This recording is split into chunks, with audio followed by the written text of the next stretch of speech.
get out and hurrah themselves hoarse over his grave because he died for womanhood. Now it might be that a guy would risk getting killed if his women were being raped, but if he did, why, he was only striking a bargain.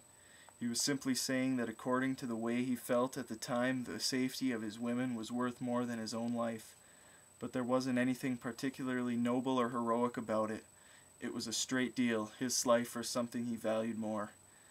It was more or less like any other deal a man might make. But when you change your women to all the women in the world, why, you begin to defend women in the bulk. To do that, you have to fight in the bulk, and by that time you're fighting for a word again.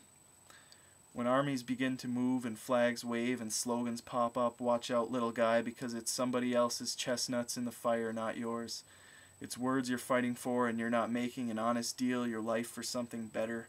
You're being noble, and after you're killed, the thing you traded your life for won't do you any good, and chances are it won't do anybody else any good either. Maybe that's a bad way to think. There are lots of idealists around who will say, have we got so low that nothing is more precious than life? Surely there are ideals worth fighting for or even dying for.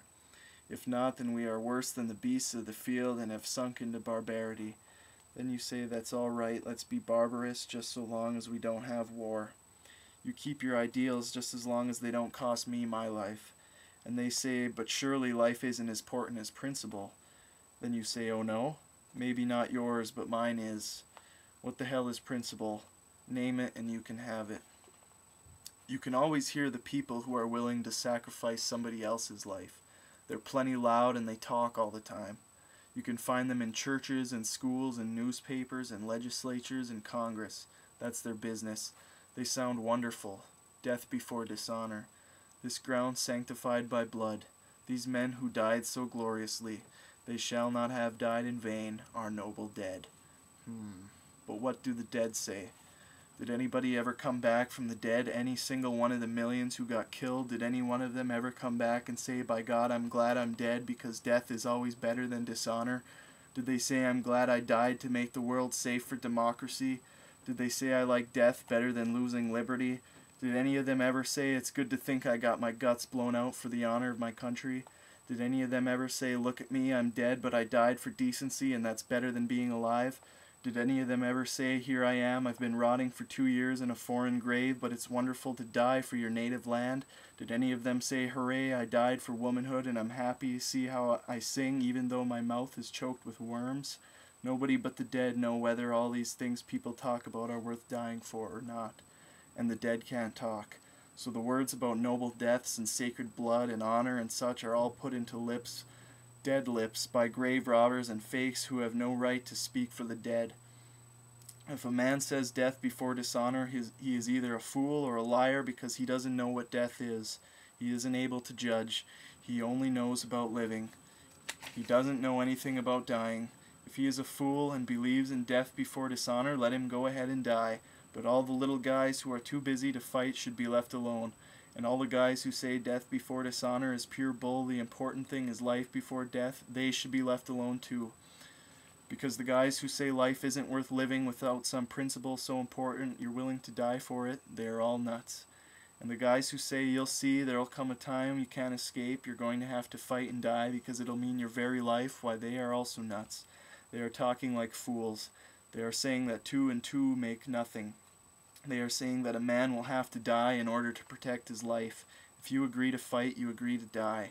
Now, if you die to protect your life, you aren't alive anyhow, so how is there any sense in a thing like that? A man doesn't say, I will starve myself to keep from starving.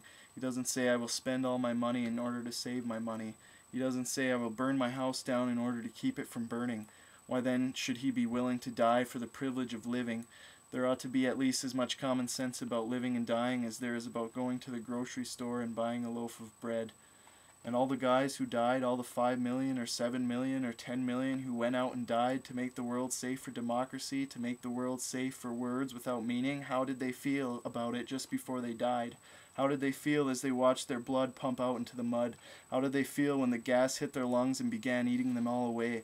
How did they feel as they lay crazed in hospitals and looked death straight in the face and saw him come and take them? If the thing they were fighting for was so important enough to die for, then it was also important enough for them to be thinking about it in the last minutes of their lives. That stood to reason. Life is always important, awfully important, so if you've given it away, you'd ought to think about it with all your mind in the last moments of your life about the thing you traded it for. So did all those kids die thinking of democracy and freedom and liberty and honor and the safety of the home and the stars and stripes forever? You're goddamn right they didn't. They died crying in their minds like little babies. They forgot the thing they were fighting for, the things they were dying for.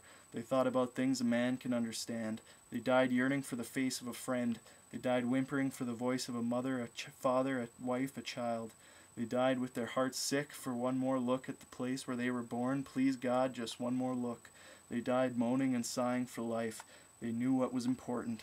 They knew that life was everything, and they died with screams and sobs. They died with only one thought in their minds, and that was, I want to live, I want to live, I want to live. And there you have it. Johnny got his gun. Pick it up sometime. Peace.